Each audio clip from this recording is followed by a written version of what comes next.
That's terrible. You're live. Live. Like, tell me you don't remember this. 2, 3, 4.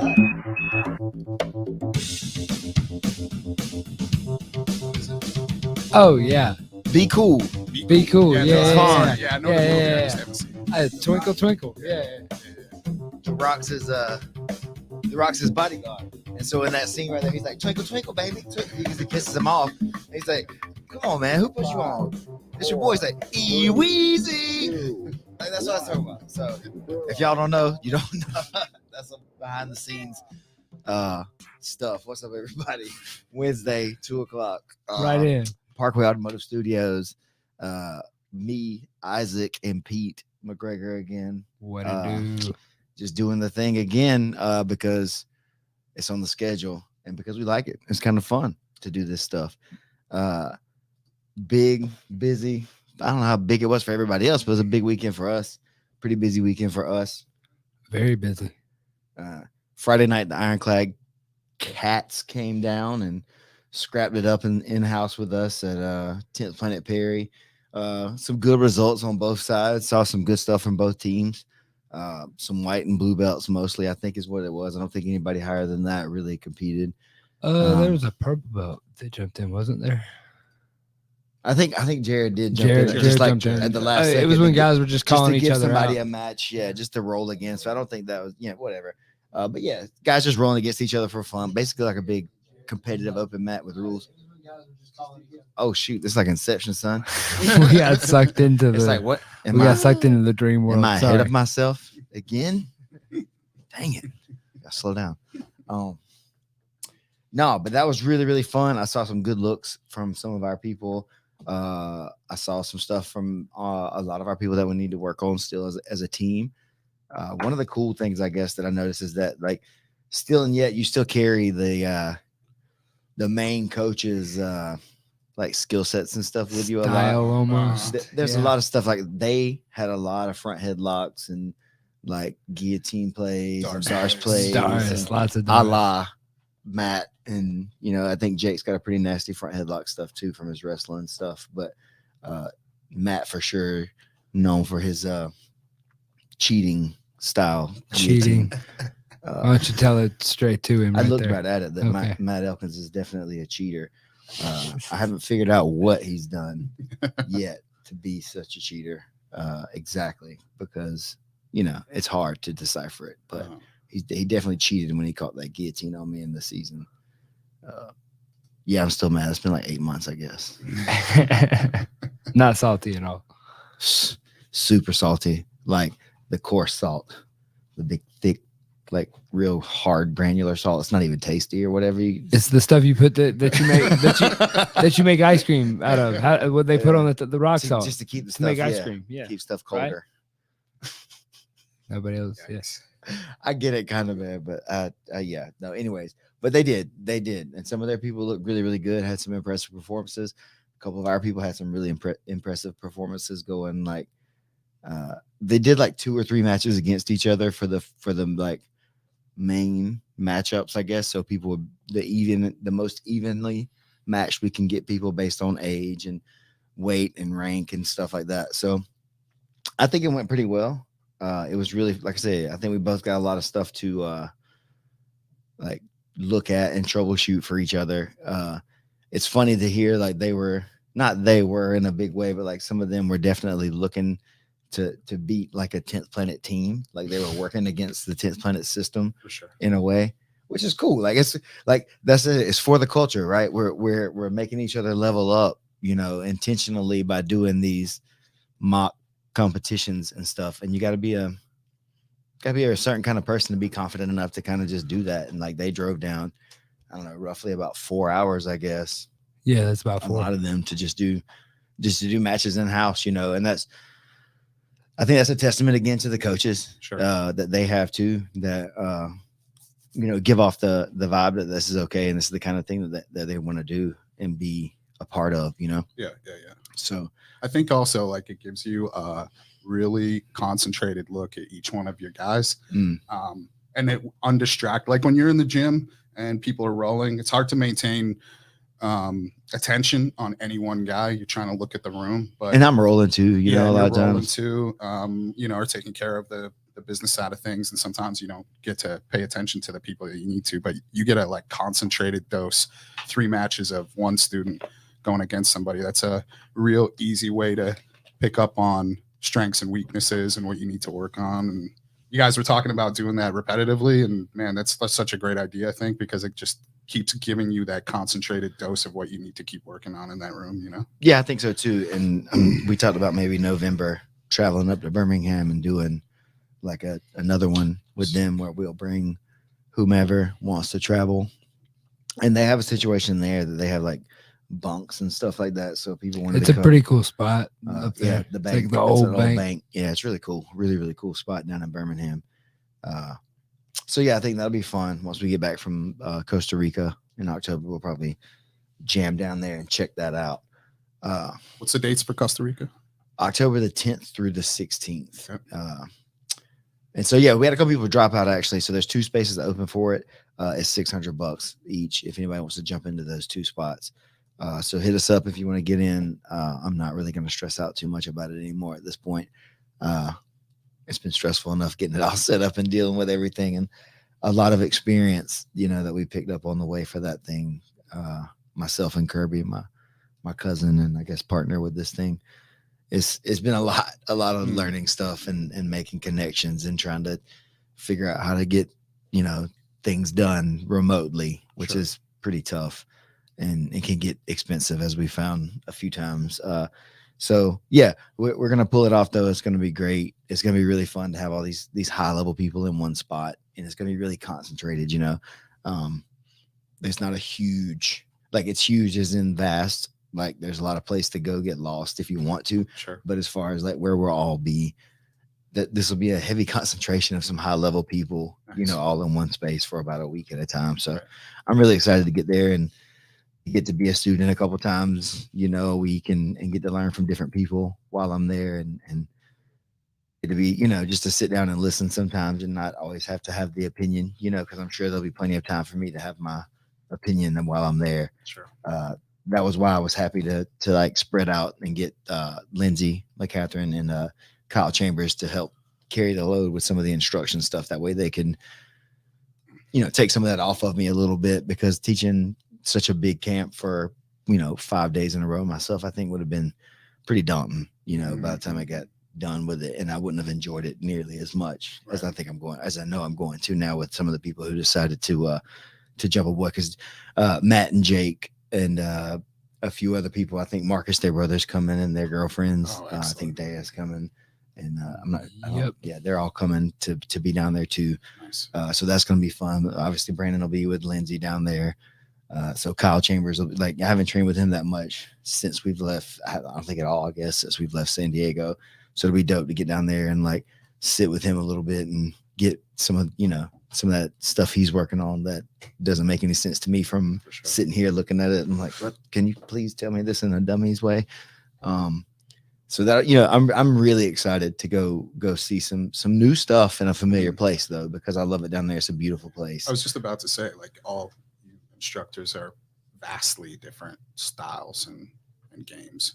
Really, people are really going to pick up a lot of info off of all 3 of you guys. Yeah, I think so too. And I think that was one of the things that I was trying to do when we were getting some of the people, because it was going to, like I said, just be myself. And then I was thinking about Lindsay and maybe Brandon as well. But then, you know, I was thinking about just, why not just let Lindsay like have this shine, because I went to a thing that they had up there. I can't remember when it was, within the last year or so, and went to a class that Lindsay was teaching. And I was really like blown away with some of the stuff that she was teaching on pressure passing, because like, of course I'm good at pressure passing because I got the weight and gravity and stuff like that. And it was a little bit frustrating, honestly, because I felt like it was working too well, because I couldn't get it to look the way that it was looking for her. I couldn't go through all the checkpoints because my partner couldn't physically handle the load, you know. So it's like, it's super effective, like almost more effective than I would need, which is kind of silly to say, right? But it's exactly the kind of style of stuff that I want to pick up more details on, because maybe I have been leaving some stuff on the table here thinking that I had it all kind of figured out. And this little lady's going to teach me how to like smash the crap out of people. And then obviously with Kyle, I'm sure it'll be something on your neck, shoulder inversions and stuff like that, leg entanglements. Yeah. And but no, his teaching style is pretty cool. He'll keep it fundamentally sound, and where everybody can digest it and get it and eat it, you know, take it home with them and stuff. But he definitely is going to be different than what you would get from me for sure. So that's interesting. I'm still trying to work out exactly what I'm wanting to run through when I'm there, because there's so many people that I respect that are going to be there as students. You know, it makes me nervous.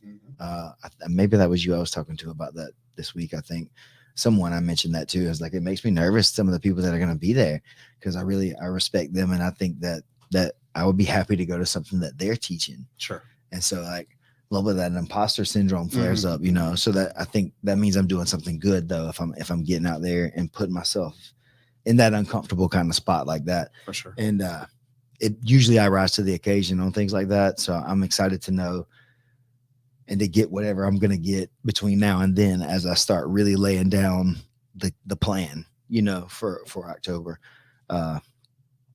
Yeah, it's, dude, I just love it so much. I hope everybody can get to come at some point down there, just to at least visit the place, even if you don't come to a camp, just to go to Mammal Antonio and see it, you know, just to be there and like experience it and smell it and see the sounds. See the sounds. That's what I'm talking about. That's how good it is. You start seeing sounds and stuff. Here, but like there's a specific sound of like these cars going down the road. It's like wet from the rain, because you know it's in a rainforest basically. So it rains. Not on an island, by the way. Contrary to very popular belief, surprising to me, it is not an island, everyone. It's not an island. It's in Central America. It's like it's got two coasts, you know. It's got a Pacific and an Atlantic, which is on the Gulf basically coast, similar to the United States, but much more narrow and very mountainous, like very high mountains. Some volcanoes too. Really beautiful place, man. We've been to just a couple of cities, and looking to go to some more in the next couple of years now. Would you ever take this somewhere else? Yeah, totally. I think that's part of what we're working on now, a little bit more for the bigger picture, but we got to get through October first. I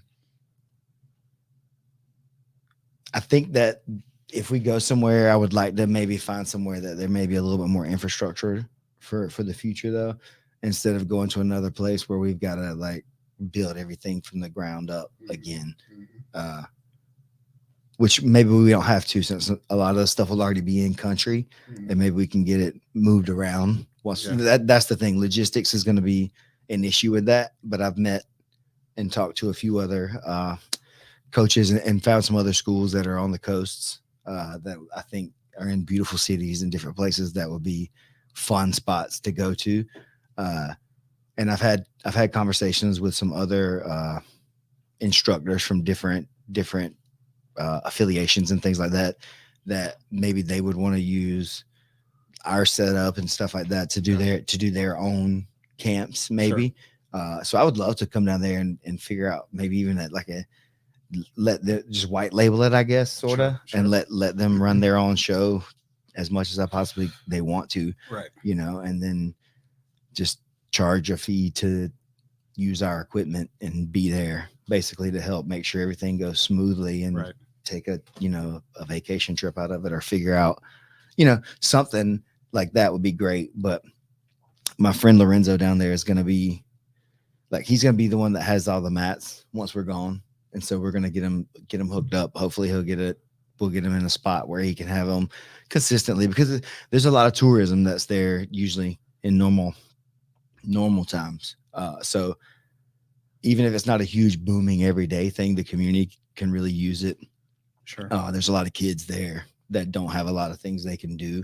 So if we can supply them some things that they can use and help like grow for them, like the idea something being better for them, or learning how to defend themselves, or whatever they need from, like, take what you need from it, basically. Sure, Kind of sure. like we all say all the time. Then that's what we're really like. That's what I really want to be able to do. I really want to just like leave a mark somehow.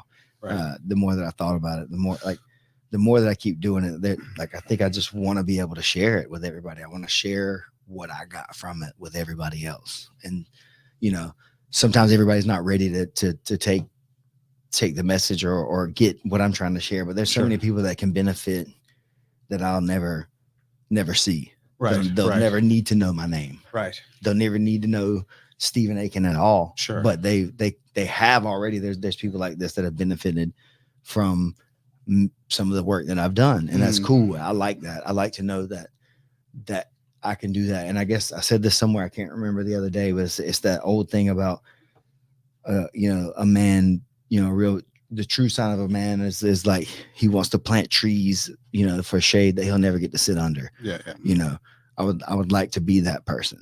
I would like to help people get what I've gotten from martial arts and jiu-jitsu. And I don't think it's what most people think I've gotten in a lot of ways. And so that's going to be a struggle, Sure, and I think that's your like vision quest in a way. Sure. For me, it was figuring out what I needed from it. And so it's hard. Sure. It's a long, that's why I think it's such a long journey for most people. Right.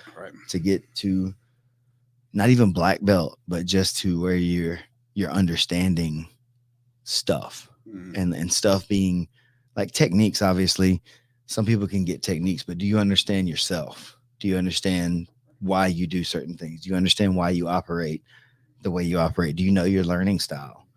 And to get to that point, I think you really have to be super honest with yourself, which some people have a tough time. I do. Yeah. I think I definitely have a hard time with that sometimes, but I've really tried to work on it over the last,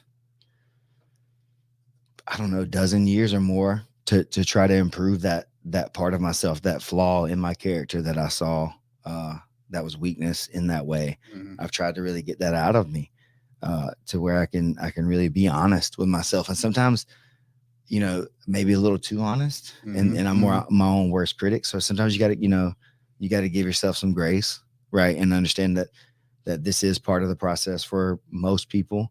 I think I was talking to you. I love listening to like memoirs and biographies and things, right. because then I can get a perspective from different people who've gone through, like everybody's gone through stuff. Like there's something in everybody's life that they can, like, especially most of the successful people, they can, it could be big or small to you. Like you can be like, oh, that's not that bad. That's not bad. But for them, that could have been like something that was really huge and like monumental and life changing. And like I love listening to like great hip hop artists, not just like rappers or whatever, but like Black Thought and storytellers. Like, yeah, those guys. But like listening to their like stories of like putting it together from scratch. How did it start? Where did it go? Where did you fumble? Did you, how did you pick the ball back up? All those different kind of things. Like there's pitfalls that we can all find in other people's stories. And it's like, I think that's what it is, right? You if you can learn from other people, then you don't have to repeat those same mistakes. And that's how you cut the line. Yeah.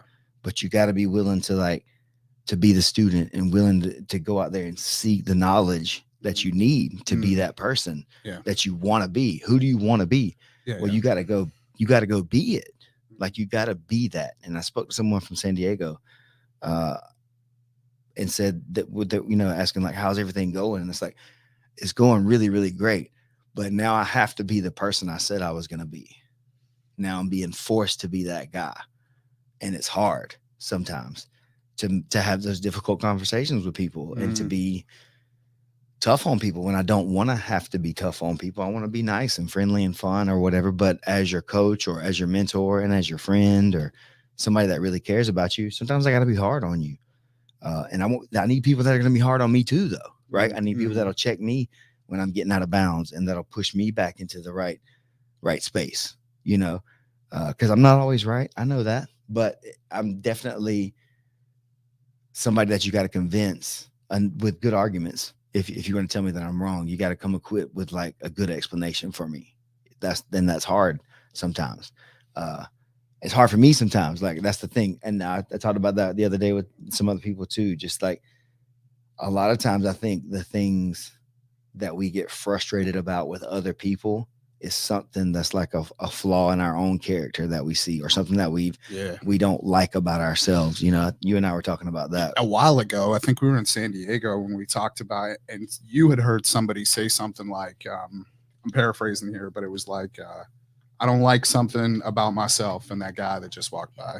I don't like something about myself I see in him. Yeah, exactly. Yeah. So I think we're stuck in that position a lot of times when we don't like people's idiosyncrasies, personalities, whatever. I think we're just kind of jamming up against ourselves sometimes. You know, and I guess it's kind of like, and I don't want to equate it necessarily to somebody else, like equate struggles or whatever with you, but like addictions and things like that though. But if a person is not around it, a lot of times they can probably abstain from whatever. But if you start getting around certain types of characters, you'll start reverting back to or becoming more like, because you're a composition of the people you're around the most, 100%. Or the things that you're digesting and what you're, all that kind of stuff every day. So yeah, I think it's important to look for that kind of growth on everything. I'm not sure how we went off on that long tail, but about Costa Rica, something about that. It's going to be amazing. It's going to be pretty incredible. The people that you have on the list, I mean, alone. Yeah.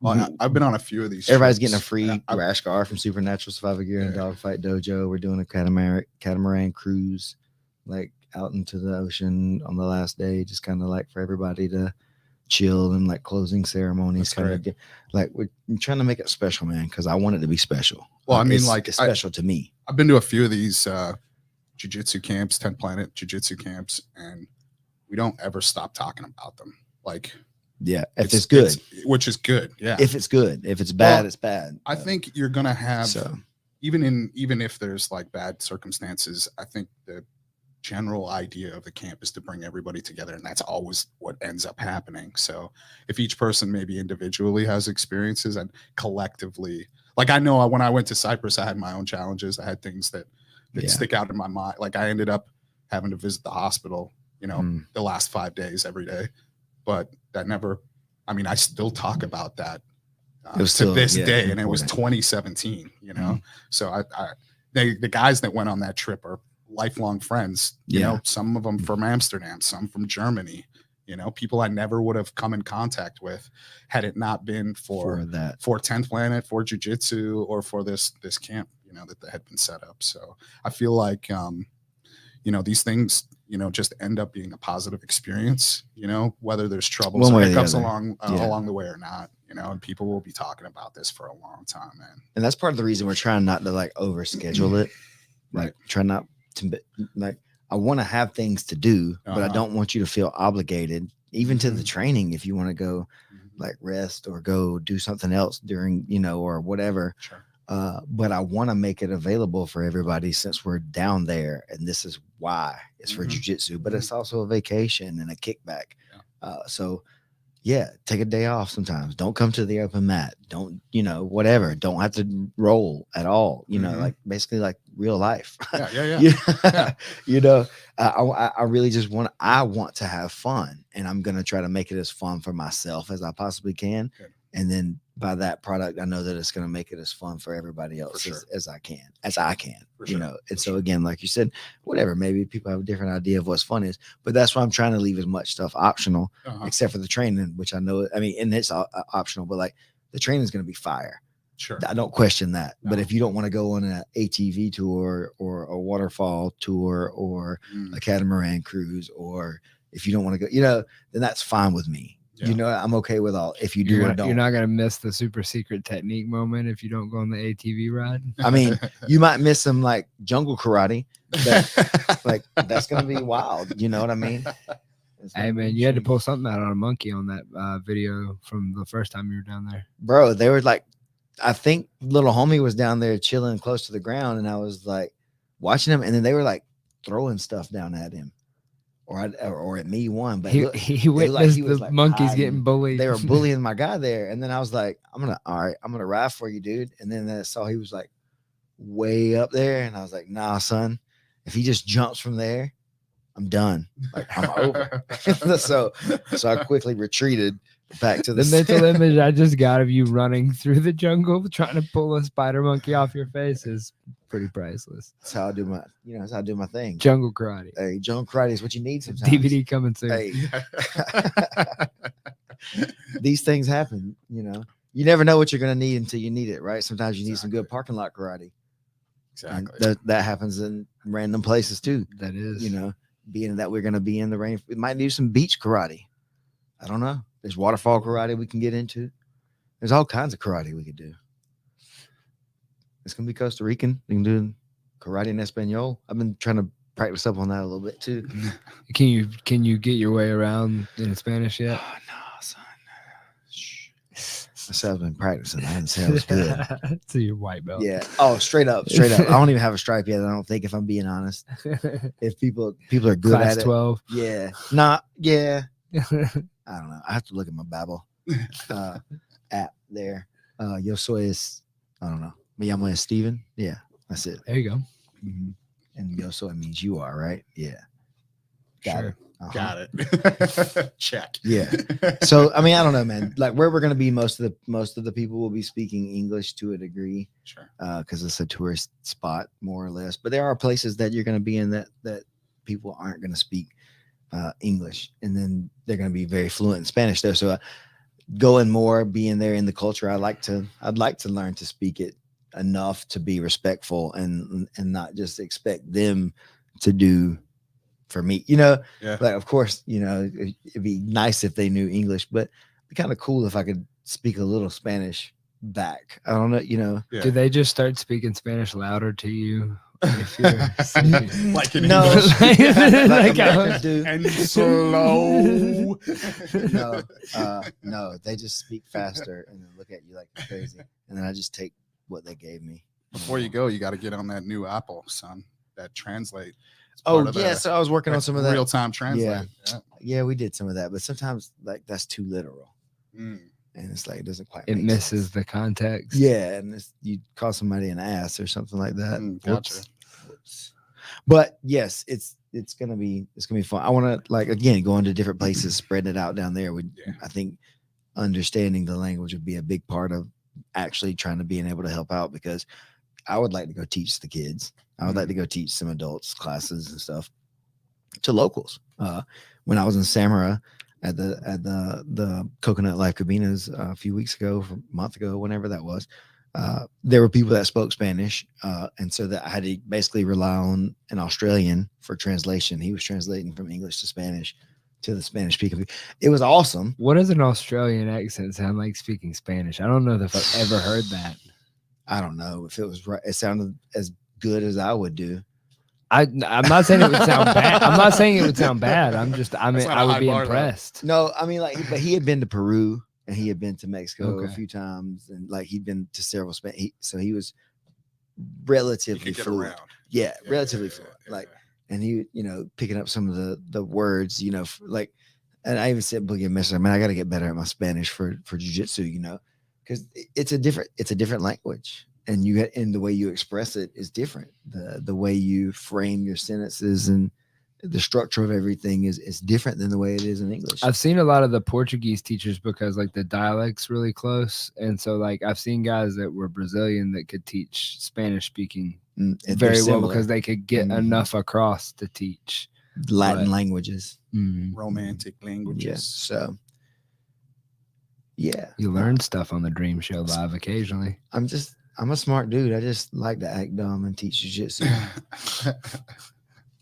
You gotta be around me to Mission know. accomplished. I was saying, you just gotta know. Like, if you don't know, you gotta be around. And if you're not around, then you don't get to, like, kind of thing. You don't know everything. If you're not there, you might miss that super secret technique sometimes. And sometimes you might need to miss that super secret technique, or you're gonna get a divorce or some shit. So I don't know. Who am I to say? But yeah, if you're not there, you can't get it. And that's everything everywhere. You gotta go after it. You gotta become the person that you would. That's what I was talking about. Mhm. Mm-hmm. Costa Rica. We were talking about it, and it was like that quote about, but you're gonna set a goal so big that you got to become a new person to be able to, Fulfill it. become the person Yeah. that can achieve that goal. Yeah. And like people don't remember. I'm sure some people do, but 3 or 4 years ago, we tried to do this the first time with Brandon, and I was going to get Brandon to teach for a few days, and I was going to teach with him, but it just completely fell apart. That was the year that we ended up having to move back to Georgia and stuff. Right. So it just didn't work out. And so instead of just giving up and quitting, we just kind of revised the plan, did it again a different way, and then came back stronger once things were better in place, instead of just like saying, well, That died. it doesn't work, Yeah, you can't do that, but you can do it. I can do it. Uh-huh. I'll figure it out. I may have to reverse engineer it, like I want to build it from the ground up, but my idea starts up here, and sometimes I gotta kind of scaffold it backwards. And I know that's harder for some people to be Sure. to deal with it that way, but that's just how my mind works a lot of times. I just have the idea, and it's like, I'm gonna do it, and it's like, but how? And that's one of the arguments that Mandy and I get into a lot of times. Is like she's a why person, or a how, and I'm like, that's not what I'm talking about right now. Yeah. Like I just got an idea. Oh, It's God. the dream. Don't interrupt the dream. Right. Please don't make me tell you why right now, because I don't know. Yeah, And but some people, they need that information too. Yeah, So like, but for me, I'm just like, I don't know, man. I'm gonna have this camp in Costa Rica. How are you gonna do it? I don't know. We'll sell it to people. Well, how are you gonna sell it to them? Well, we'll figure out marketing. Okay. Well, we did that very badly at first. Okay. And so we started figuring out more and more and more about that, Right. and branding and doing these things like this to get word out about things, and being more involved in other people's projects to help them like foster growth in other ways. That's the thing. Sure. Like rising tide raises all ships kind of deal. Sure. And I'm excited to see it go off, man. I'm excited to make it happen. And once we do it this time, that's the proof of concept of the whole thing, right? Sure. I've done it in my own way, but doing it the way that we're doing it this time is the proof of concept. That's going to be, it's big. It's really, really big. It's bigger than I ever imagined I could have done with it. It makes me scared. Again, it makes me scared when I really sit down and think about it, and I get nervous a lot, because it's a huge thing that we've done. Do you feel that you're going to hang on to that probably until camp starts, or? Oh yeah. I think that's what's going to make me perform. Okay. I think that's the same thing that I always did kind of with MMA. And I was going to say, isn't that kind of like the fight stuff that you've done? It's part of I think it's part of what makes me tick a little bit, is that high risk, high reward kind of thing. Yeah. And being, under the gun a little bit makes me want to do better. Like if I'm expected to win, then it's not exciting. Yeah. That whole thing. Like, I don't want to push it. Like, so if this was like, hey, I'm going to do something easy here in town, it's like crickets, I don't really care or whatever. But like saying that I was going to do that, and really like believing that we were going to do it, and having the people around me that were willing to help, like Kirby, he doesn't even do jiu-jitsu. He just heard me talking about wanting to do it, and he would like to be involved in also helping somebody fulfill their dream. A dream. Yep. And it's like he spent, oh God, dude, I bet hundreds of hours on phone calls and logistics and customs and hotels and VRBOs and flights and shuttles and all the stuff that I have not had to do about it, except for the jiu-jitsu stuff and the connections and different things like that. Calling people, emails. Most of the good ideas kind of spawned from conversations with him a lot of times. And it just took a long time to build it up to what we want, So it's not all about jiu-jitsu people only involved too. It's about good people in general getting something. So, he'll be there. He'll be able to hang out with all of us and reap the benefits of a trip down there that he helped create this thing. And it's nothing for him. He's just a white belt. He has no interest in training. Right. And that's fine.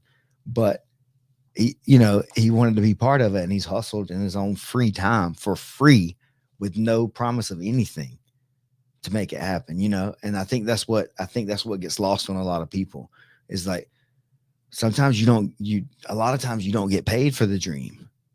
You don't get paid for that. You that's something you got to chase in your free time.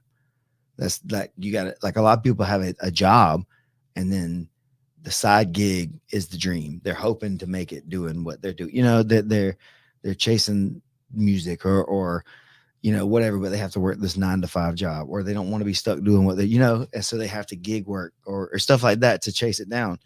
I don't know. You gotta sacrifice over and over and over again, no matter what level you get to. Yeah. And the sacrifices become bigger. Yeah. I'm a Richie Boogeyman Martinez black belt. As soon as they handed that thing to me, the game started over immediately. Big time. Right. And I got all this respect from a lot of people, but that again, now I had to walk in every room as that, and I had to represent that. You know, I have to represent it every time I go anywhere and do anything, and I'm proud to. Yeah. But it's that same thing. It's something that makes me nervous to represent it and be proud of it. And I worked hard for it. I sacrificed a lot for it. But there's a lot of expectations on you now, who you are. Well, there was a lot of expectations then too to For get sure. it. That's what I'm saying. But now that you you've know, got that new level, the Well, yeah. expectations become higher. Yeah, Your exactly. level up has to now I'm a become higher. moonhead. I have my own 10th planet. Your you know. input has to be higher. You know, some of the And I output gotta be has legit. to be higher. You got to be totally legit, you know. And I don't know what that means for everybody else, but I know what it means for me, and I know what it means for our group. And so that's what we're trying to do every day is be more and more legit in every way. And that's the people that we need on the team always, always. And you got to do shit for free sometimes. Sometimes, like I did. I don't know how much. You know, I'm not telling people to like be whatever, but like hustling is a part of it. Like nobody's going to pay you to go do the extra conditioning. You're going to have to go probably pay for a gym membership somewhere and then go do that before or after your jiu-jitsu or whatever kind of training. Like, you know that, Isaac, So too. you can hustle ways around it too. Like you can find other ways to pay for what you're trying to Well, do. that's what I'm Like, saying. But you have to find another, like that's what I do to is I find other projects to then fund this, to then fund fund that. that. to then- Exactly. yeah. And that this allows for that, allows for this, but you can't just expect it to just Nah. be done. You know what I mean? Mhm. Like we met before, and this is neither one of our studio. We have a mutual friend that owns the studio, Brandon, and he just like, wait, y'all should do a show. And it's like, all right. Well, I was already recording the one from my phone, you remember? Yep. And it's like, all right, I guess I'll come to the studio and start doing it. And then that spawned the idea of, well, why don't you follow me to the PGF, which gave us a whole show, which, you know, it's like, he got nothing for that. I got nothing for that. I lost a lot. Well, we're still like you're we're still in solving those the water like in the hole middle of it. from all that. Yeah. You know, like I paid to go to the PGF. Yeah. I paid for my hotel. I paid for all that stuff. He paid for his own food. He paid for his own time away from everything else. It's not, we didn't have sponsors for that stuff.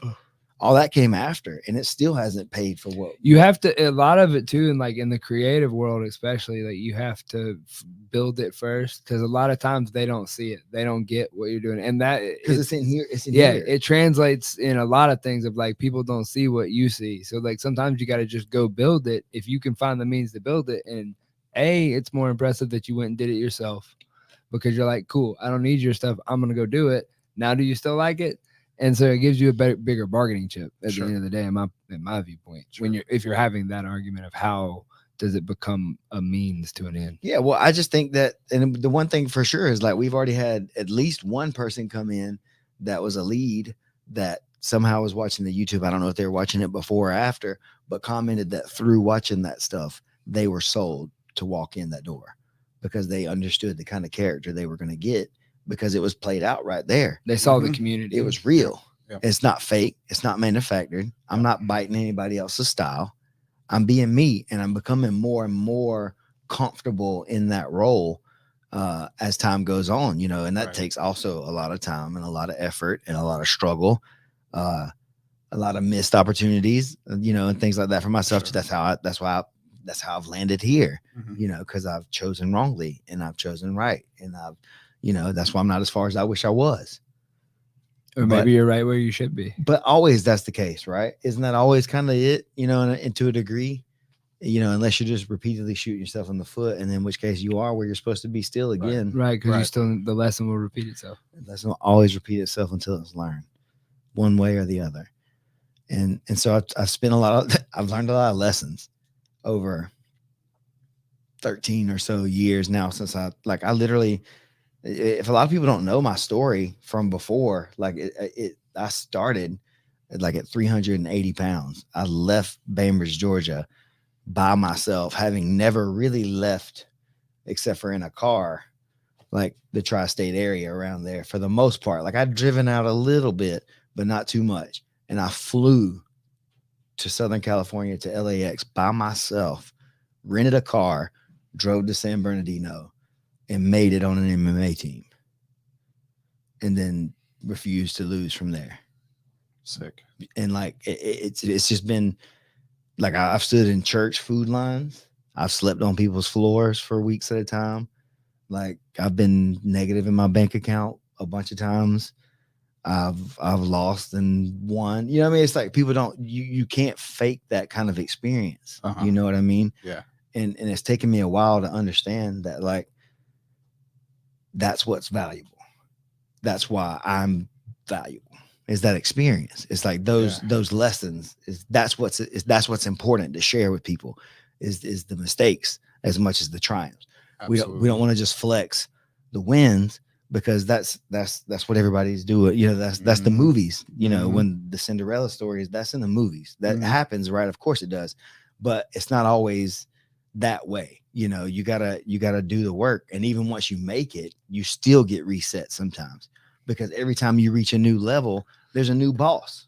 There's another lesson on the other side. There's a new boss at each level you hit. And whoever you think you are or whoever you think you want to be is going to get challenged again. And if you haven't fully leveled up, then you're going to be stuck at that level again. Yep. And so that's white, blue, purple, brown. You can talk about it in belt levels or, like number levels or however you want to, categorize it. You have to learn stuff. And sometimes, you have to learn the hard way. But sometimes you can be with people who have figured some stuff out and take their advice. And that's really what I keep trying to do, man. I seek out good coaches for information. I read a lot and listen to a lot of audiobooks on leadership and like coaching and different things like that. So that's why I can do what I do. That's how I've came to it. Understanding of psychology and stuff like that. I'm not trained in psychology. I've not been to school for it in any way, but I've read and watched and studied and, a bunch of different things about the human condition one way or the other. And so I think I understand that more than most people do in a broader spectrum. I think a lot of people think only of their own condition. Yes. And want to like compare and contrast everybody to, well, if I can do it, then he can do it. Or if you can do it, then anybody can do it. But that's not true. Because everybody's not me and everybody's not you. Right. I don't know. So that's where all this stuff's going for me, man. And I guess if anybody's been following, you've kind of seen it coming and going up and down, like the philosophical stuff now. Being the man is hard. The crown's heavy, some days. And you got to keep showing up though. Even when the crown's heavy, you gotta put it on and walk out there and swing the sword if you got to swing the sword some days. Yep. If you're going to be the executioner or if you're going to condemn somebody to death, you got to swing the sword. You can't be a coward in that way either. So I think that's heavy for me too. Kind of like we were talking about some of the other stuff on the way over here, just like the principles, the character traits that I think I want to see in the world. Those are the things I try to embody in myself, right? Be the change you want to see, starting with the man in the mirror, all those kind of things. But don't listen to Michael Jackson songs anymore. Can't listen to R. Kelly anymore either. Can't listen to R. Kelly at all. No R. Kelly. I believe I can fly, man, but real talk. I just don't know if I can get down with R. Kelly's song. I don't know. I don't want him to get that 0.1036 cents per play. I don't know. That's a side note there. Having Pete around is really definitely giving me some like reflection stuff to be in back, in the struggle days. Yes. Because you were there for some of the like really, really hard days as a brown belt for me. Yeah. When I was literally lost in Uh-huh. what I was doing and where I was going, and if this was even going to be a thing for me to be able to accomplish that goal, you know, Yes. from day to day. So it's cool to see that, but it's also like, yeah, everybody else has got to struggle too. Uh-huh. I can't take the struggle away from you, because then that takes away the intrinsic value that you get from it. Mm-hmm. You know, I can help people skip the line any way I can, but they still got to work hard for it. Whatever it is, you're still gonna have to go chase it down. Like if you want to compete, like I can give you all the tips and tricks I have, but you still got to go get the timing down and the work in and the extra cardio and conditioning and what, you know what I mean? Well, and ultimately, you can't skip the line. Ultimately, you have to learn the lesson somehow. Mm-hmm. So that's the thing, right? You can learn the lesson, but you have to sit there with it to understand it. And it's uncomfortable to sit with some of these lessons long enough to internalize it for yourself. I feel like what you're doing is kind of like, you know, when you buy a new video game when you're a kid and you don't read the instructions, and then it takes you like fucking a week to figure out how to play the game, and then your older brother comes in and reads the instructions for 2 minutes and comes and just cheat codes, plows the shit out of you. I feel like that's what, like if you're offering your services, your experience, it's only going to be valuable to somebody if they take it in. Everything. If right? they be mindful about it, if they're honest with themselves about who they are and how that affects them. You know what I mean? Yeah. And, why would you want a black belt at your Saturday practice? I don't know. That's weird. That's weird. Super strange. But yeah, it's true though. And so that's the thing, is like, I'm good at jujitsu. I'm a jujitsu black belt, but I'm also like good at philosophy. I'm also good at understanding. I'm also good at, like, you know. So coaching. what does good mean though? Like, what does it mean to be good? It means that it's working for me. Proficient, I think. It's working for and me. efficient. Okay. And it doesn't have to relate to everybody. I think good that he's talking about probably relates more to himself than anybody. That was my question. Better, I guess. Yeah. It's always better. I guess good is always relative, you know. Like, I want to be the best. Right? But even that's relative, is it not? Right. But if I'm being honest though, that's what I want to be. I want to be better than everybody at everything I do.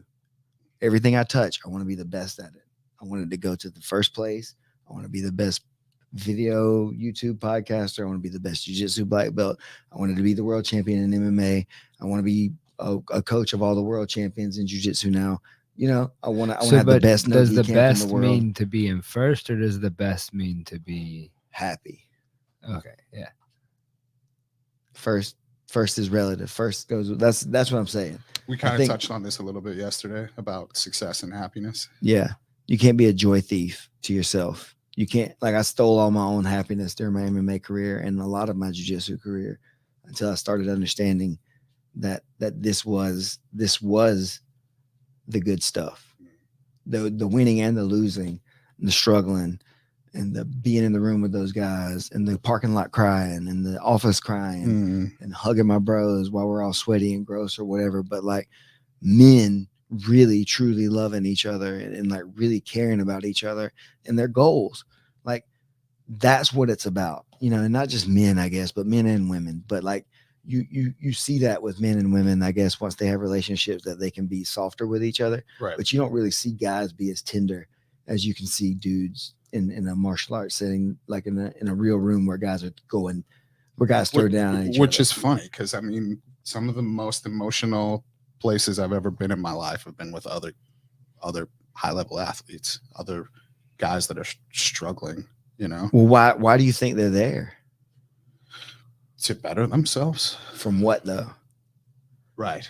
And that's the thing. Right. They all have something. They all have that thing. Yeah. Mine not be yours. Yeah. Mine, you know, yours might not be mine.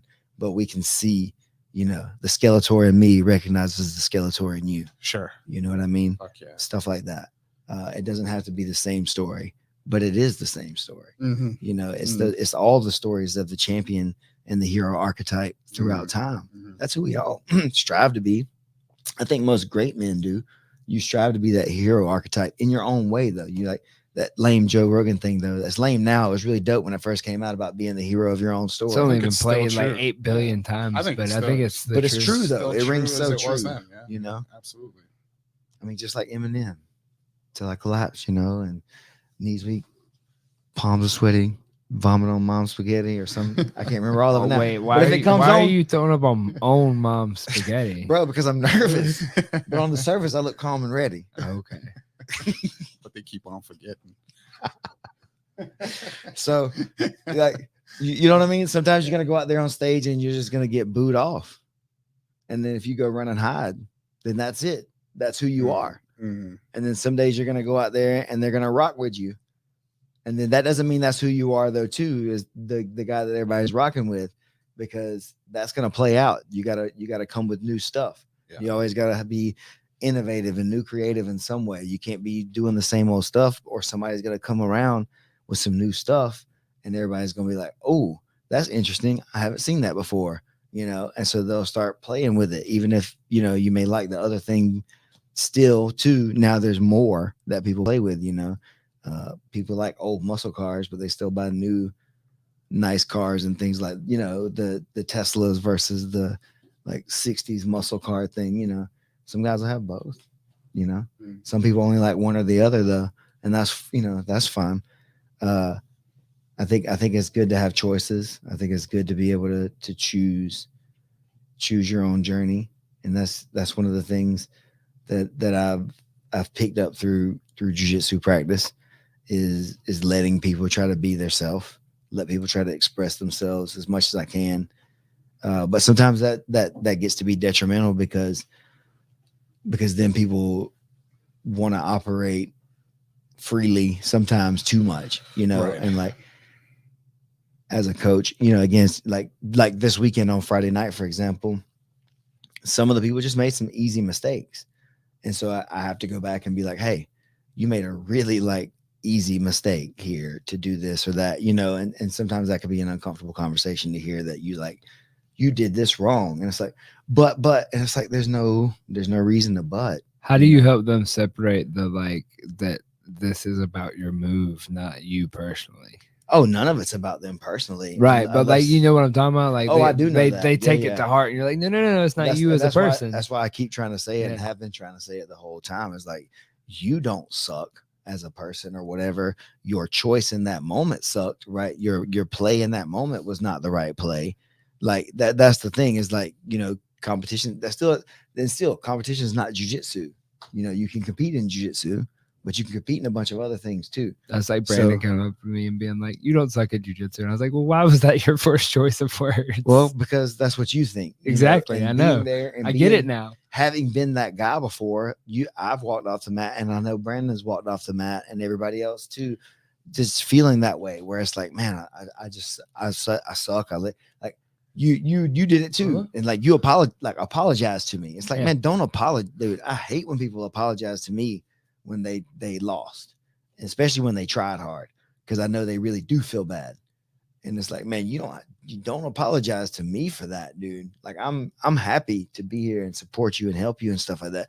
If you do something idiotic, like you get DQ'd for like hitting the referee or starting a fight, or you bite somebody, That's or, an apology. If you like, Mike Tyson, you know, the guy. right? You know what I mean? Like Yeah. if you do some really out of bounds kind of stuff, but if you blow it in a match and just get wrecked, all right, I've happened to me, man. And like you're like, I don't need that moral victory stuff. It's like, that's not what I'm telling you. You blew it. Like, I'm not mad, or like, I just want you to know, like, I want you to know it's okay. Mm. Like it's don't give me that moral stuff. It's like, all right, then. Well, you're terrible as a human. No, but that like jujitsu is like that. It means a lot to you, but it doesn't mean a lot to everybody else unless they're in the room with you. We got to remember we're in such a little niche thing. To some people, they really do think we're doing like karate with our friends or whatever. Sometimes we do. I mean, we do. I mean, I will do some karate. I'm not against it, but I don't want to have to go do a bunch of like serious forms and stuff. But I'll play around a little bit. Yeah, and then also Mid-South Classic this Saturday. Gosh, like Successful time. super fun. We did the 185 open rank and the 155 blue belts. 8 and 8.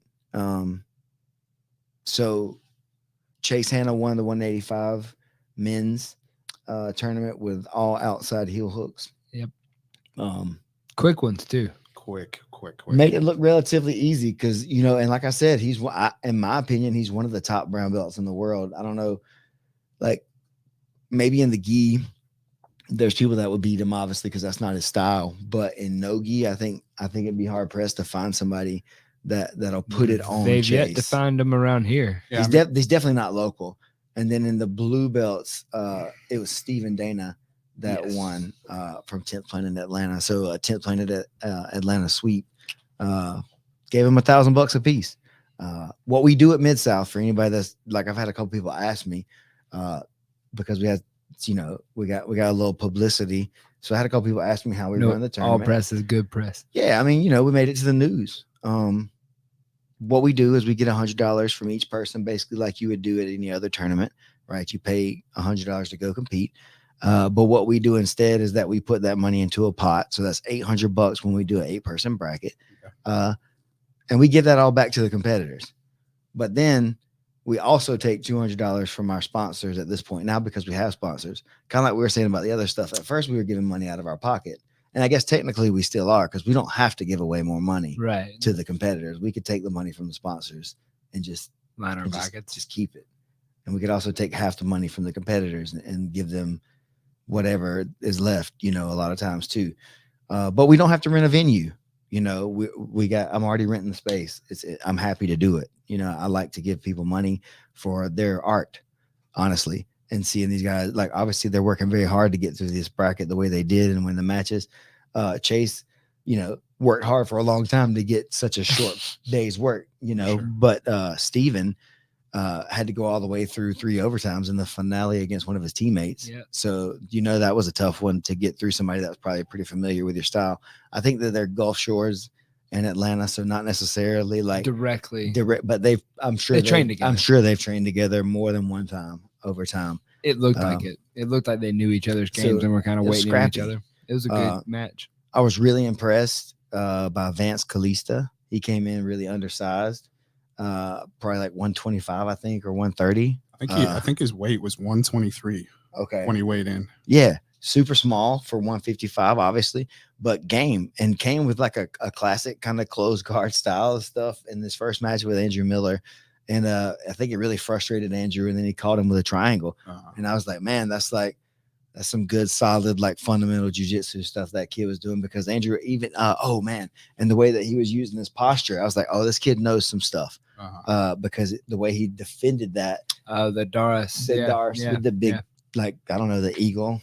I don't know what you would call it. I was gonna call it floppy seal, but yeah, whatever. I don't know what you would call it, but he just like postured up really big and defended a Darce from Andrew, and Andrew's really long. And so once I saw him setting that up, I was thinking that's probably a wrap.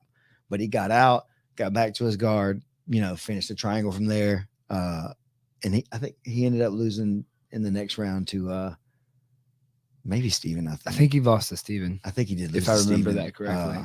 But you know, props to him in a really good showing for somebody that was outweighed by like 30 pounds by pretty much everybody. I think he was a young cat too. Maybe those guys at 150, maybe Steven and they weren't that big, but they were, you know, heavier than him at 125. So I was really impressed to see him come in and represent for his team and put it down. You know, that was really cool.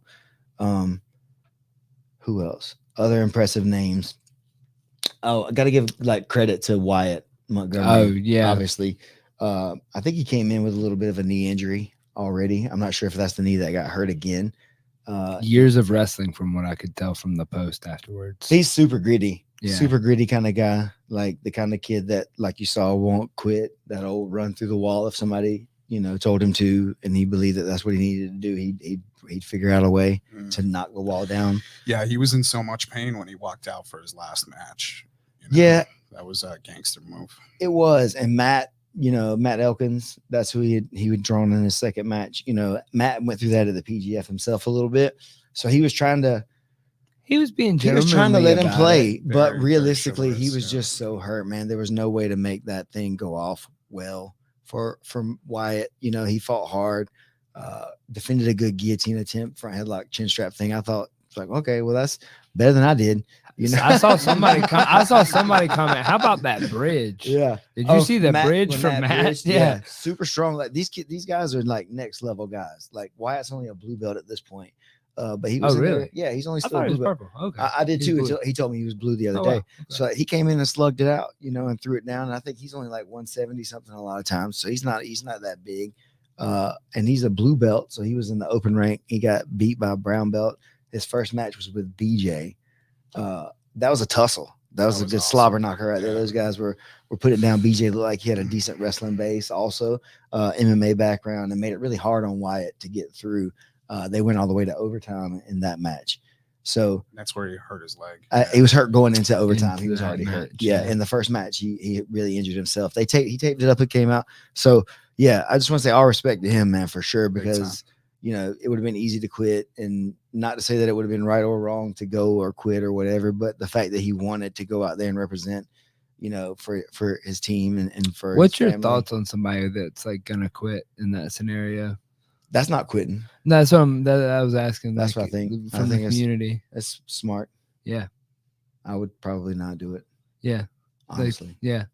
at this point, for sure, I know I wouldn't. But Especially in your career now. Yeah. Jiu-jitsu, yeah. I mean, I don't know, man. That's it seemed hurt enough that it's okay. You know what I mean? That Yeah. there's things that if you start quitting over, It looked pretty bad. he was hurt. It He looked was pretty hurt. He was really hurt because he wouldn't have.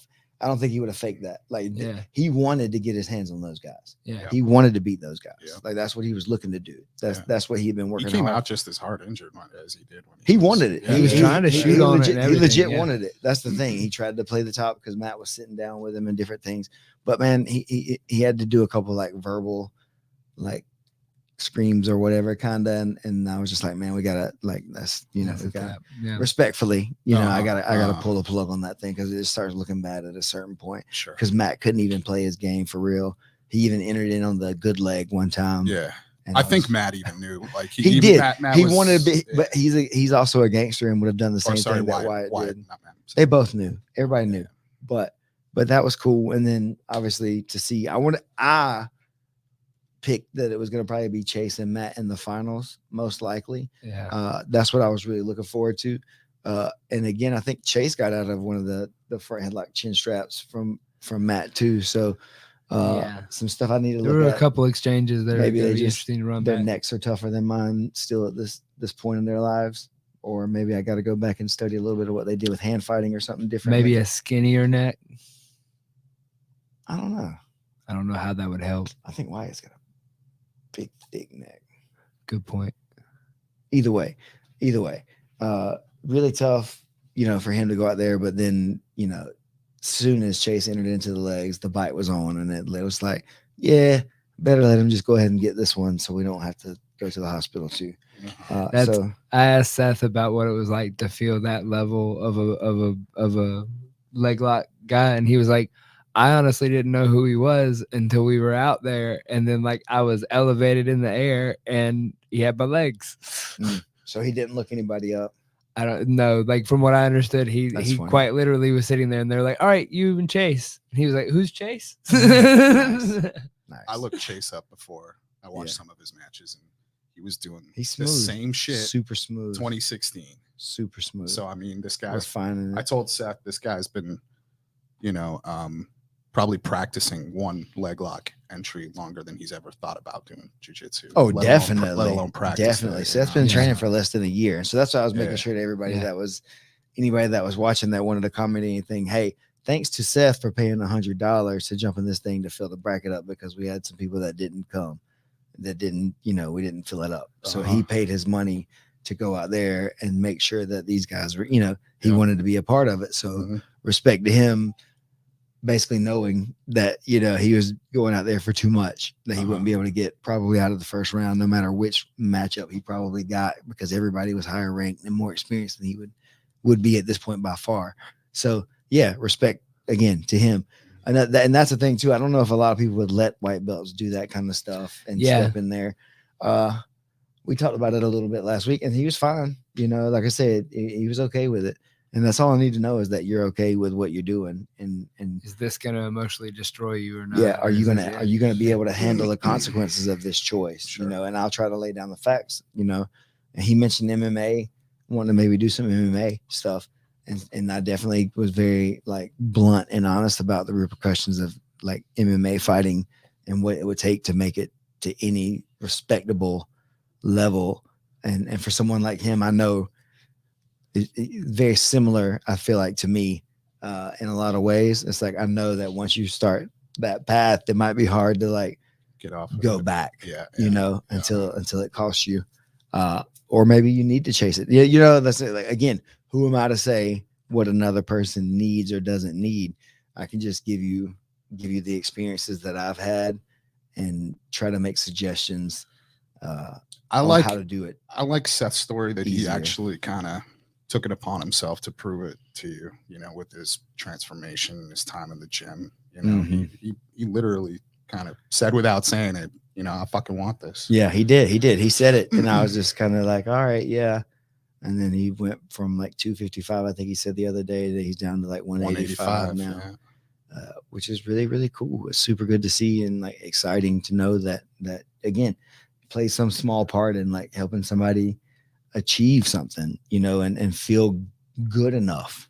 Because I think that was one of the things that I always struggled with personally was that wondering if I was good enough, and even though I was always smart or whatever, there was always just falling short for some reason, or you know, not always getting the right cue from someone, so you wouldn't do it well enough and things like that. So like, I really want to help guys like that, or people like that, not always guys, people in general like that, you know, and I've said it in a like a thing that we did that turned into an ad, but it's like, I really do. I really want to help the people who didn't get the gold medal yet.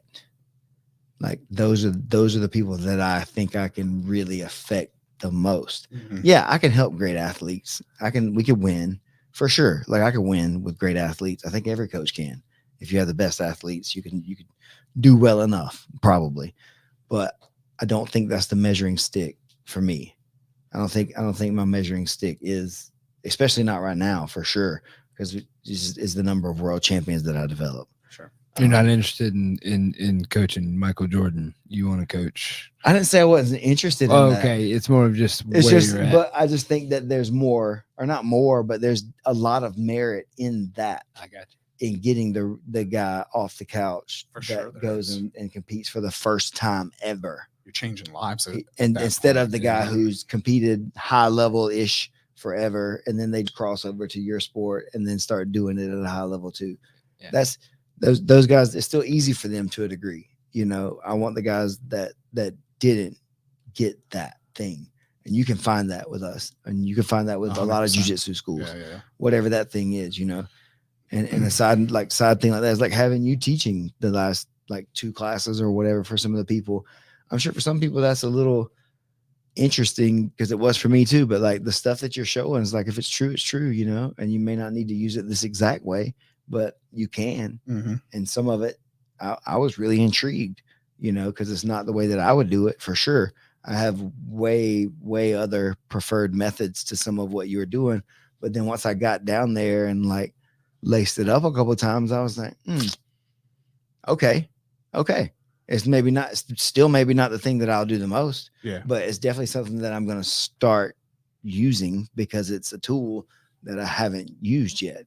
So I need to start getting it out and seeing what it'll work on, you know, exactly. And then just like you, I have an ideal where I want to help as many people as I can doing jiu-jitsu, but that ideal kind of shifted in me a little bit, and that I want to prepare other people already doing jiu-jitsu to help someone like me if they were to come in their gym, you know.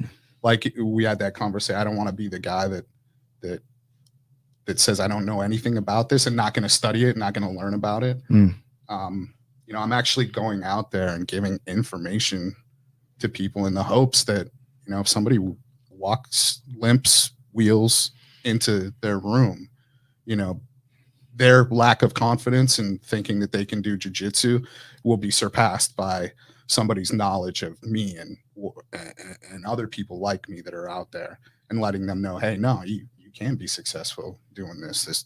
Your limitation doesn't limit you on the mat necessarily. But I think some of that is that, and I think this is in line with what you're saying, what we were talking about too. You're not just a mascot though. No, you're not just somebody to put up and say, look at Pete. If Pete can do it, you can do it. You got to give these people cues. Yeah. I kind of think that's what you're saying. You're going to help try to educate people on these cues that you need to maybe draw out the right kind of response from someone who is physically unable to use the lower half of their body, or they don't have one arm, or they, whatever the case may be for them. Yeah. It can't just, it goes back to kind of like we were saying about some of that wrestling stuff when we were talking about where they're like, just go harder. You know what I mean? Right. You can't just tell somebody to go harder. It's like that. You gotta know how to give the right cues. Yeah. And I think that's the tough part of it, because you have to treat you a little different because of the way you are, right? But you don't have to treat you different in a lot of ways. Oh yeah. Like a lot of ways. Yeah. I treat you just like most other people, except that I try to play the game the way that you play the game as much as I can. Mm-hmm. That's a lot harder than you would think. Get wrecked. I got held down. I got held down on my back for 6 minutes and just sat there and just kind of squirmed and was like, I can't. What am I supposed to? It was pretty impressive. You can't help but to cheat too. Yeah. Cheat. Yeah. I would put my foot down and be like, "Oh, I'm sorry." Yes. So these guys are talking about. They were kind enough to roll with me the other day, not using legs, and I, obviously threw my kitchen sink at them, but yeah, you're really stepping into my world that I practiced for the last 7 years. You know what I mean? Yeah, like, I think it's a bit of an unfair advantage when it's basically like saying, "Hey, for the first time doing jiu-jitsu, let me come over here and I'm fuck you up." I'm going to start you out in the position that is my bread and butter. This is all I do. But and not only that, but the mechanics are now different. Yes. That's what I found was like, I couldn't even find a way to, I had to like rethink of how to flip myself over. And you're doing things instinctively, trying to like preserve your life that get you into even more trouble. You know what I mean? And because you haven't explored those situations with enough time and effort, you're at a serious disadvantage, so I appreciate you guys kind of bringing yourself to that level and letting me play, but it also kind of shows everybody in the room that I'm capable. I'm capable of hitting those kill shots. And then in fact, I feel like there were some guys in the gym maybe that the first couple of days might have taken it easy on me, thinking, oh, like this guy's in a wheelchair and I don't want to fuc's crush him. I tried to choke you. And Isaac tried to fuck me up. But he's been warned. But there's guys in there that I know that took it easy on me and I made them pay immediately. Got that pita plata. And pita plata. I've yet to see the pita plata. I wasn't there when it was extra rubber guard. But I mean, like that's kind of what I want to show you guys too here, that we all share something in common. I feel like we all share this knowing of somebody in our life with a disability or a mobility impairment or some sort of functional impairment that might not let them compete physically in a sport or in a hobby, recreational activity that would give them enough fulfillment. And I just hope to provide enough information to enough people to see those people in their life, to know that they might be struggling, taking part in something, and let them know that, hey, like I've seen this guy do this stuff and he's got more of a disability than you. He's got less mobility than you. And he's out there killing it. So, this thing can be for you, because we know jiu-jitsu is not just about physical activity, the benefit of physical activity. Something that jiu-jitsu has taught me, is we all need a purpose in life, and not just a purpose, but we need connection, right? I feel like those are the two keys to life: connection and purpose. And I've found that through jiu-jitsu. And I have run into so many people in my life that might share certain similar circumstances as me, or have a disability that keeps them from doing the things that they want to do and enjoy their life. And I feel like, if you find purpose and connection, everything else in your life kind of falls into place. This happiness and success thing that we talked about. So, that's all I kind of want to provide for people. I want to give them a place where they feel like they have purpose. They feel like they have connection. They can feel success, and they know somebody like me has already been out there doing it. Well, we're getting close to the end of the time, I guess, that I have available, because I got to go get ready. Yeah, I was wondering if you had to go get pretty ready. soon. I guess there's one thing I do want to ask, I guess, kind of going in line with these things that we said. So what would you say to the grappler who's been grappling for several years now, who's stuck in a rut somewhere, that, maybe isn't in the best training situation all the time, or, maybe they don't realize that, but they just know that they're just stuck? What will be something that you would tell to someone that just feels like they're just like spinning their wheels? I would probably say, first, be honest with yourself.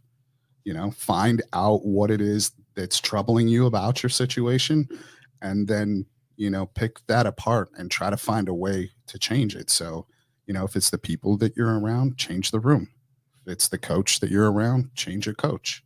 I think things are easier than we would like to admit, if we just be honest with ourselves. Yeah. And if somebody's struggling, and asking me for advice, they're going to have to tell me what that struggle is. They're going to have to tell me a nuanced approach to what it is that's been keeping them from doing what they want to do with their life. But if they're not going to be honest about that, then we have absolutely no basis to start the journey into where they want to go. So I would say, be honest with yourself, realize your situation, and know that, with some mindfulness and some understanding of it, you can change anything. That's really interesting. A couple of the guys that I have for mentorship, that's basically what they tell me when I get stuck a lot of times. That's almost exactly it. So yeah, just be honest with yourself. Yeah. Stop fucking lying to yourself. Want? What do you? They're like, what do you want? And it's like, but not only that, what are you willing to do to get it? Well, that's the thing. What are you willing to sacrifice in yourself? And then, okay, you want that, and then are you good? Then do you know how to get it? Yeah. Then you got to do all these things to get what you want. Yeah. Like in your situation, want it. Yeah, you're a gym owner, but nobody sees that you're up at 4 o'clock in the morning. You got family duties to take care of before you hit that gym. And then right afterwards, you have all sorts of other responsibilities that go hand in hand. Don't go hand in hand, with doing jiu-jitsu or running a business. You know what I mean? And you're constantly on the grind. But everybody sees you walk into the gym happy, half-hearted, like wholehearted, Pete, not half-hearted, wholehearted, like wow, half jokey, half serious. Yeah. And they look at you and they're like, I want this for my life, but are you willing to be straight up and honest about what it is that you do for that thing? Because if you're just thinking, oh, this guy just walks in here at 5:30 with a fucking smile on his face and has a great time, that's what I want for my life. Yeah. No, dude, like, it's hard. Like, you don't understand how many sleepless days. You don't understand the time away from your family. You don't you might miss your daughter or your son's first word or some shit like that. There might be some serious things that you have to put aside to. I mean, everything's a choice, right? Get out of life what you want. But if you're not going to be honest with yourself, you're never going to overcome whatever hurdle or obstacle it is in your path. I think that's it. I think that makes a lot of sense to me.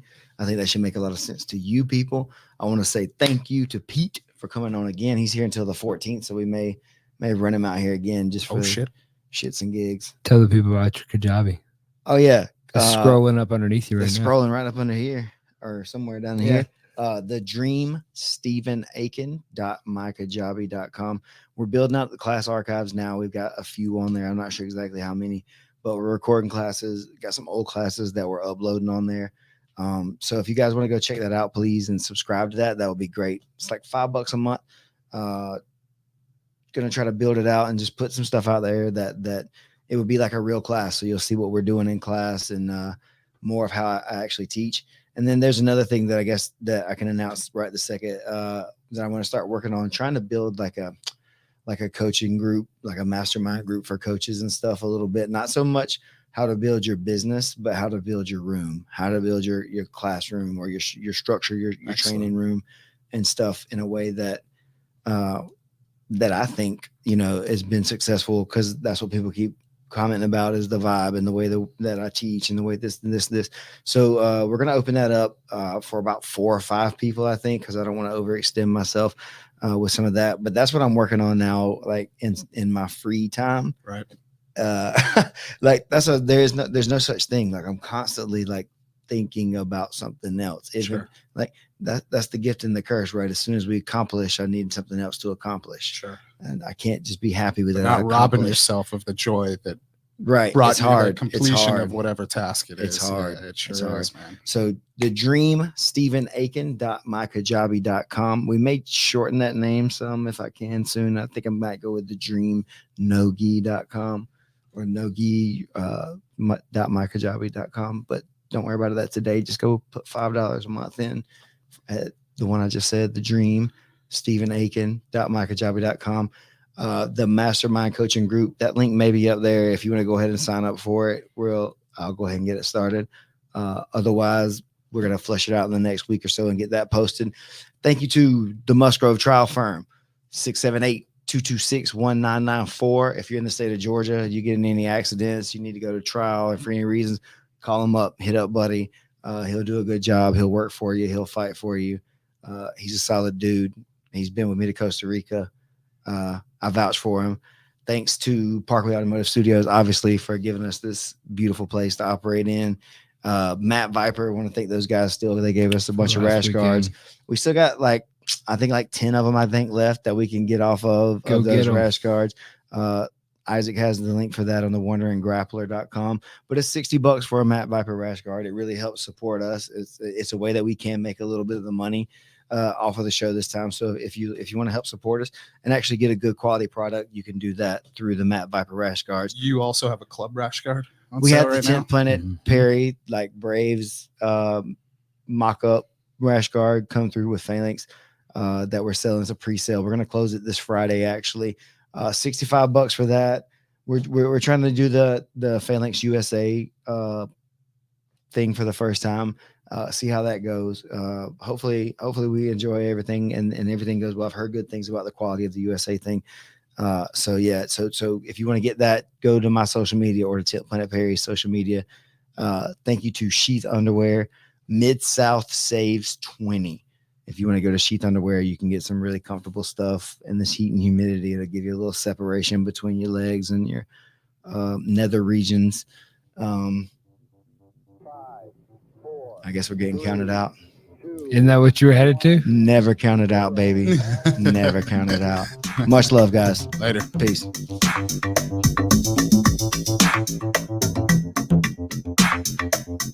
2, 3, 4.